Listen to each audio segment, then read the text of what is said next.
voto é quando eu tenho consciência daquilo que eu quero escolher. A gente tem que entender qual é o projeto político do candidato que a gente deposita a nossa confiança. A gente tem que decidir nosso próprio futuro. O primeiro voto é um voto de muita responsabilidade. Olá, o Brasil Leitor História de hoje vai falar do voto dos jovens, do direito de ir às urnas a partir dos 16 anos de idade. Uma conquista que começou com a promulgação da Constituição de 88. Desde as eleições gerais de 1989, os jovens com mais de 16 anos conquistaram o direito de escolher seus representantes políticos. E isso só foi possível com a Constituição de 88. A nova Carta Magna foi criada 3 anos após o fim da ditadura militar e instituiu o voto direto para presidente da República, governador, deputados distrital, estadual e federal, senador, governador e prefeito. E não foi só isso, garantiu também o direito ao voto facultativo aos jovens com mais de 16 anos de idade. Eu acho muito importante os jovens terem uma participação mais ativa na vida política.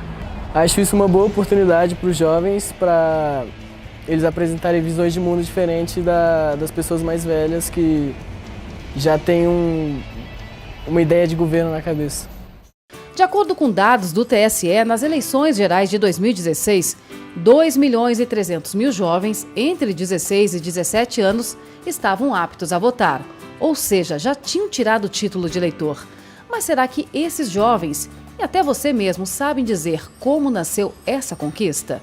Na verdade, foram várias mobilizações no país inteiro para que isso fosse possível. O Brasil saía de uma ditadura militar.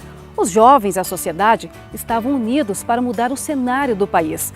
E o direito de ir às urnas a partir dos 16 anos de idade foi uma das bandeiras levantadas pelo movimento estudantil na década de 80. A ditadura já havia acabado. A gente estava no processo, a gente tinha sofrido um trauma do Tancredo, né? Tinha assumido um presidente da República que não era o que todo mundo imaginava, mas era o que a gente tinha para a hora. E ele teve o grande mérito de convocar a Constituinte. Esse era o momento. Era fazer a Constituição moderna, voltada para os direitos sociais, quebrando todos os vícios da Constituição arcaica de 34, se não me engano. O grande momento, a grande convulsão era fazer uma bela Constituição.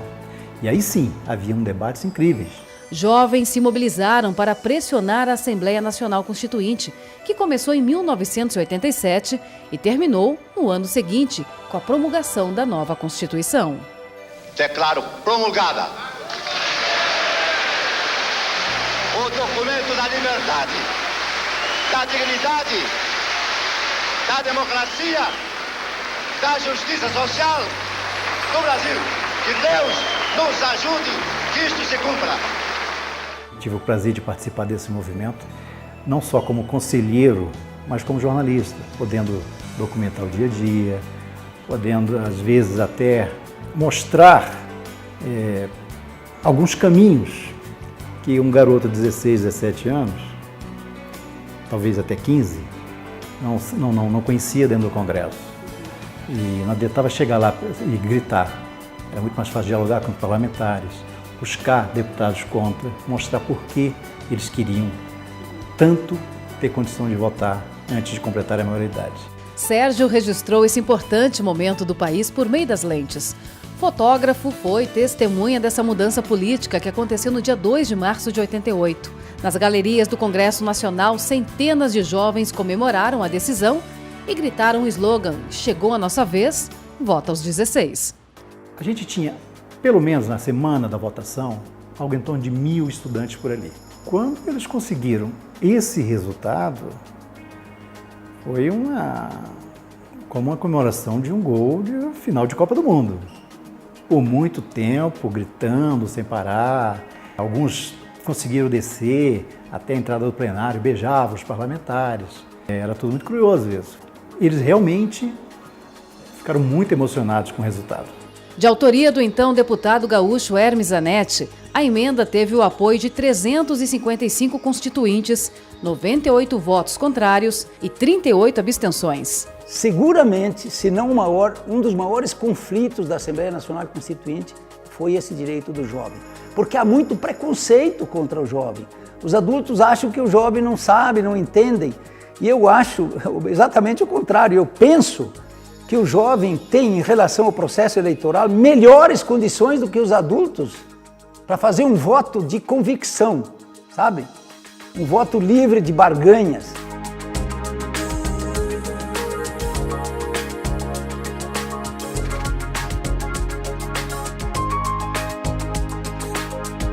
Durante o processo constituinte, houve uma grande mobilização da juventude. E eu fiquei muito feliz porque percebi que eu estava sendo realmente apoiado, tendo suporte, não como uma emenda de vontade pessoal, mas como uma proposta com adesão de quem ia ter o direito de participar. E a juventude entendendo isso, por isso fiquei muito feliz e com aquele apoio todo, aquela mobilização toda, que teve mobilização de norte a sul. Muitas vezes, nas diferentes etapas de votação que fizemos, os jovens vinham para dentro da Câmara dos Deputados, aqueles corredores brigavam violento e tal, aquela energia da juventude, e aquilo foi impressionante. E nós somos, em cada etapa de votação da Constituinte, ganhando mais adesão até que conseguimos, finalmente, aprovar o direito de voto. E o movimento que lutou pela conquista do voto foi às ruas também para reivindicar. Os Caras Pintadas protestaram por mudanças no governo e, em dezembro de 1992, o então presidente da República, Fernando Collor de Mello, eleito diretamente pelo voto, renunciou ao cargo antes mesmo de enfrentar o impeachment aprovado pela Câmara dos Deputados. O estupim foi aceso, a explosão ia acontecer a qualquer momento. Quando a molecada, essa que tinha votado, que tinha lutado para buscar seu voto, tinha ido à urna com muita vontade pelo seu primeiro voto, percebeu que aquele voto, a favor ou contra do presidente eleito, não tinha dado certo, ela foi novamente à rua, com muito mais força. Aí sim, não tinha estudante, não tinha apenas partidos políticos por trás, era um movimento, era um tsunami. O jovem da década de 80, ele tinha, enfim, 21 anos de ditadura militar antes, né? Então, ou seja, ele tinha tido, pelo menos na sua adolescência, né, ou sua infância, poucas formas claras de participação política, ou menos ainda de informação livre, né? Ou seja, havia uma restrição muito elevada. Então, a perspectiva era que tudo estava para ser feito e tudo poderia ser feito. Então, eu acho que ele era mais esperançoso em termos de transformação do país, das desigualdades ou mesmo de uma participação política. 20 anos depois do movimento dos Caras Pintadas, o Brasil se deparava novamente com mobilizações e manifestações no país inteiro. Em junho de 2013, centenas de milhares de pessoas, principalmente jovens, se reuniram em praças e prédios públicos para reivindicar melhorias na educação, na saúde, no transporte público, na política. Diferente de 93, dessa vez, a mobilização teve uma forte aliada, a internet por meio das mídias sociais.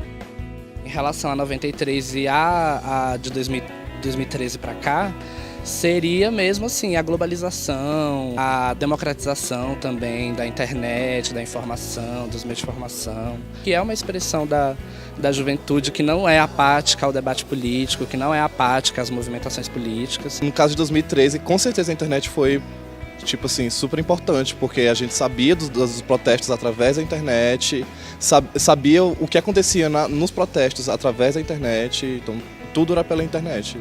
Tem uns Caras Pintadas, então, que foram às ruas, e aí mostra também um processo que não é só do Brasil, que é de ocupação da rua, ou seja, a questão da rua como um espaço público de reivindicação. Isso é também uma extensão no mundo, não é só no Brasil. Nós temos o Occupy, os indignados da Espanha, você tem uma série de a própria Primavera Árabe, que está relacionada a uma mobilização política de ocupação das ruas e também de um chamamento das vias da internet, ou seja, das redes digitais de uma maneira geral. E os jovens realmente estão interessados em participar da vida política do país. Uma pesquisa feita pelo TSE em 2017 com jovens de 16 a 20 anos apontou que 69% deles acreditam que o voto pode criar um futuro melhor para o país. Além disso, 55% dos jovens têm o hábito de discutir política e 82% deles buscam informações sobre os candidatos antes das eleições. Num processo eleitoral, você sabe antes qual é o partido político, o que propõe, quem são os candidatos, qual é a diferença entre os candidatos. Há um tempo de discussão com os pais, especialmente com os professores e os colegas na escola. Quer dizer, você tem um processo de amadurecimento. Mas será que basta sair às ruas pedindo mudanças e, na hora de exercer o direito de escolher os seus representantes políticos, simplesmente jogar o voto fora? Difícil, né?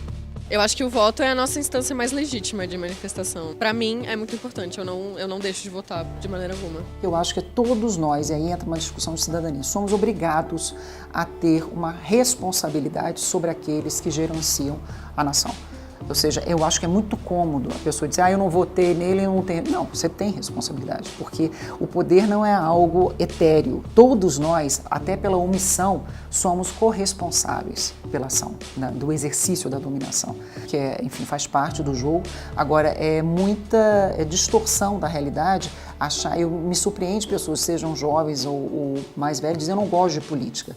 A política não é uma questão de gostar ou não, você faz parte dela, mesmo achando que você não faz. Então, é nesse sentido, quanto mais jovens e crianças, enfim, adultos, né, preparados para ter essa dimensão de que nós fazemos, sim, parte da política. A política é algo cotidiano, ainda que muitas vezes a gente não tenha a dimensão, não tenha consciência sobre isso, a gente faz parte. E quanto mais, então, a gente tiver essa consciência, eu acho que melhor a gente consegue participar. Na tentativa de conscientizar os jovens sobre a importância dessa escolha, o TSE e os tribunais regionais eleitorais vão a campo com trabalhos em escolas e comunidades.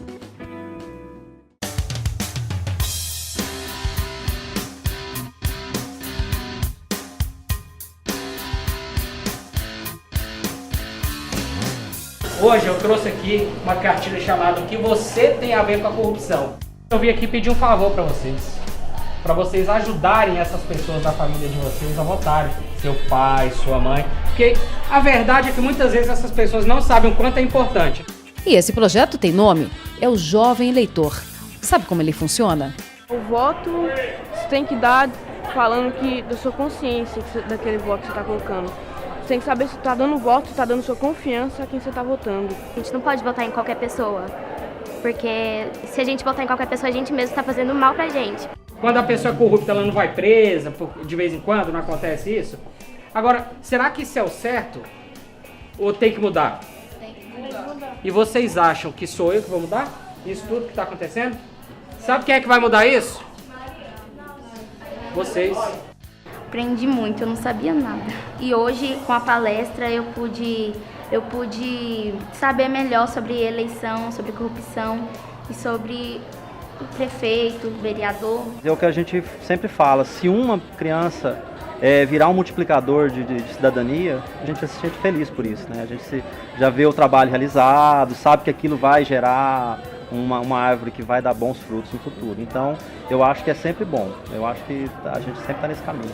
Primeiramente vem a parte teórica, né? A parte da educação política em si. Então aí vem as palestras, a distribuição do material didático, e essa é uma linha de atuação de todas as escolas judiciárias eleitorais do país. Então veja que, nós temos um exemplo interessantíssimo na região norte, onde eles fazem esse programa, inclusive, em aldeias, em escolas situadas em regiões indígenas, enfim, é riquíssimo, é belíssimo o programa, mas sempre com essa lógica. Primeiro se faz a palestra, se trata de educação política, sempre dentro daquele contexto social em que a escola está inserida. Esse sentimento de estar colaborando, né, com essa coisa tão importante que é a democracia, que é a cidadania, o encontro com as crianças que vão ser os nossos eleitores futuros, que vão escolher os nossos dirigentes, nossa, é muito legal. A gente se sente muito bem. É um alimento para a alma. O jovem, ele tem o poder e ele tem a força de querer mudar. O mais velho, ele já não tem, ele já está eivado de vícios. Então, você mudando o jovem, com certeza, a partir do momento que ele estiver consciente, ele tende a mudar dentro de casa. Então nós teremos menos compras de votos, nós teremos menos influências políticas para que a pessoa vote naquele candidato, então nós teremos um voto mais consciente.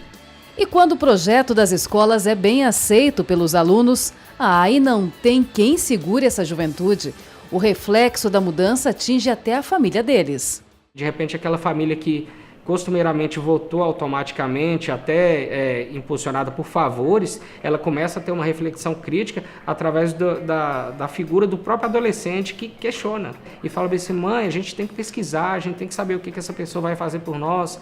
Aí chega um exemplo, um candidato a vereador que fala: olha, eu vou colocar asfalto na sua rua e trazer esses... Mentira, porque isso não é o papel do vereador. Ele está ali para poder discutir propostas, votar ideias, não que ele não possa influenciar nesse processo junto ao Poder Executivo, mas eles começam a fazer essa diferença do papel de um prefeito na manutenção ali da ordem da cidade, do aparato público, e o papel do vereador de proposição, de ideias, de fiscalizar o próprio Poder Executivo. Ele começa a fazer essa diferenciação e isso chega até as casas. É a motivação para o jovem, nesta faixa etária, ainda convivendo com os colegas, com os professores, na escola, nos times de futebol, nas baladas, o que seja, não é? Se motivar para a política. Porque se a política é essencial na vida das pessoas, ele vai aprender matemática, português, qualquer coisa que seja, inglês, enfim, vai aprender tudo para ser bom profissional e tal. Mas se ele não vai aprender como se portar nas decisões essenciais, que são as decisões políticas, as outras coisas são, de alguma forma, acessórias, porque ele vai usar tudo o que ele aprende dentro de um sistema de vida que a política decide. E o projeto, para dar certo, tem que falar a linguagem da galera. E, novamente, a grande aliada aqui é a mídia social.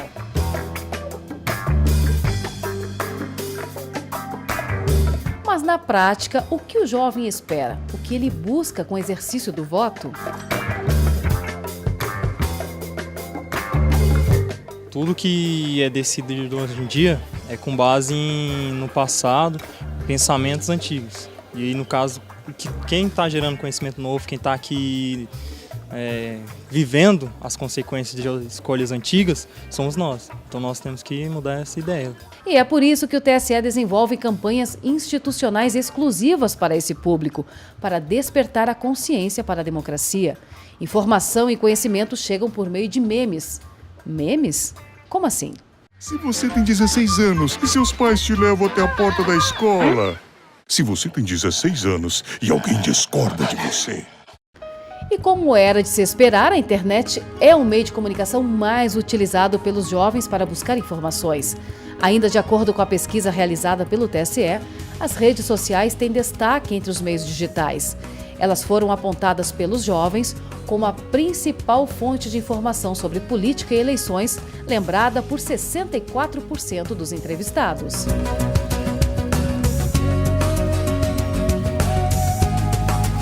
Com a internet, os jovens eles têm um acesso muito grande à vida política porque a gente meio que já nasceu nessa geração, então a gente já sabe usar bem a internet, tipo, pesquisar e saber sobre mais coisas cada vez mais. A internet mudou tudo, eu acho que no mundo da comunicação. Hoje em dia é impossível você conseguir falar com a população sem usar as redes.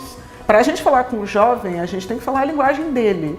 Não adianta eu querer conversar com o jovem usando vários termos técnicos e de uma forma muito formal e convencional, porque ele não vai prestar atenção. João é estudante do ensino médio. Ele tem 16 anos. Apesar de não ser ano eleitoral, resolveu tirar logo o título de eleitor. E a gente foi junto conferir esse passo importante. Eu acho muito bacana, porque a mentalidade dos jovens de hoje em dia é muito diferente dos mais velhos. Então é sempre bom ter uma opinião diferente na hora do voto. A maioria fala que vai votar, que já vai usar do direito, entendeu, para escolher. Aí a gente está falando, a gente até brinca, você já é um cidadão. Foi mais rápido do que eu esperava, eu achei que ia ser mais demorado e foi bem tranquilo. Quando a gente diz jovem, o termo engloba a população que vai dos 15 aos 29 anos de idade. Segundo o IBGE, existem hoje no Brasil mais de 50 milhões de pessoas nesse grupo. E de acordo com o TSE, desse montante, quase 39 milhões de jovens estão aptos a votar, o que representa 75% do grupo. E se a gente dividir por faixa etária esses eleitores jovens, o percentual fica assim. Quem tem entre 25 a 29 anos representa 10,08% do eleitorado. Já os jovens entre 21 a 24 anos somam 8,71% do eleitorado. E dos 16 aos 20 anos, esse número é de 7,45%. E nas urnas, o voto dos jovens pode ser determinante numa eleição? O jovem influi nos pais mais do que os pais influem no jovem hoje, pela evolução toda da internet que houve e todo esse processo.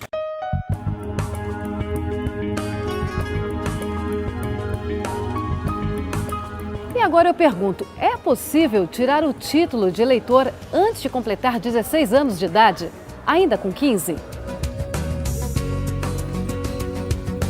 A resposta é sim, desde que esses jovens tenham completado 16 anos até o dia da eleição. Ah, mas isso é possível em ano eleitoral.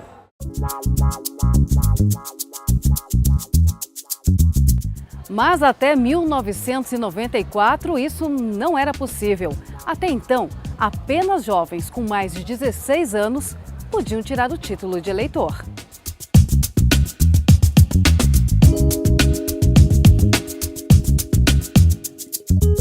E olha, essa mudança começou com uma carta que o presidente do TSE à época, ministro Sepúlveda Pertence, recebeu de uma estudante de 15 anos. Recebi desta jovem, ela própria, manuscrito, reclamava que iria fazer 16 anos antes das eleições e que era injusto que apenas pela questão administrativa de não poder se inscrever antes, perder o direito ao voto. Levei ao tribunal e encaminhei a votação, que afinal foi acolhida pelo tribunal, de que poderia inscrever-se o eleitor com menos de 16 anos, desde que fosse alcançar os 16 anos antes das eleições. Esta menina mudou essa perspectiva de abertura do processo eleitoral aos jovens eleitores. A protagonista dessa história é Renata Cristina. Em 1994, ela estava com 15 anos e resolveu mandar uma carta para o presidente do TSE depois de receber um não sonoro no cartório eleitoral do Espírito Santo. Ela não entendia o porquê de ficar de fora do pleito, já que no dia da eleição estaria com 16 anos. Não me parecia, considerando a permissão constitucional, né, que já existia à época, do voto facultativo aos jovens maiores de 16 anos, sendo a eleição depois do meu aniversário, essa restrição não parecia compatível com o direito que eu tinha. Então foi nesse sentido e foi em razão dessa negativa, a minha primeira tentativa de alistamento, que eu escrevi a carta. E quem deu a notícia a Renata de que ela, assim como milhares de outros jovens com 15 anos poderiam tirar o título de eleitor, foi o próprio presidente do TSE. E ao final do dia, recebi uma ligação do ministro Sepúlveda Pertence. Foi também completamente inesperado, uma surpresa. Eu era uma jovem de 15 anos e ele me parabenizou pela iniciativa, elogiou a iniciativa e como era importante ele ver nos jovens a vontade de participar para garantir um futuro melhor para o país. Eu vejo jovens muito interessados, jovens que têm uma capacidade e um comprometimento com a vida pública, às vezes muito mais maduro do que pessoas de 40 anos, 50 anos ou mais velhos. Porque no nosso tempo, vereadores, especialmente prefeitos de área de segurança, prefeitos de capital, governador e vice-governador, deputados estaduais, deputados federais, 1/3 dos senadores, não é? Vice-presidente e presidente da República, tudo isso nós não escolhemos. Durante 21 anos foram os militares que escolheram pelo povo. Então é preciso entender isso, que nós saímos desta jaula em que estava metido o país para uma democracia onde é essencial a participação. Quem não vota está delegando para o outro votar em seu lugar. Então, fazer esse chamamento à juventude para que entenda a importância de se alistar e de votar. Vá escolher, porque você está fazendo opção sobre o seu sistema de vida. E você, jovem, já parou para pensar a importância que tem o seu voto? Que é por meio dele que mudanças sociais e políticas podem ocorrer no país? Esse foi o Brasil Eleitor e História de hoje sobre o voto dos jovens. Até o próximo programa. Tchau!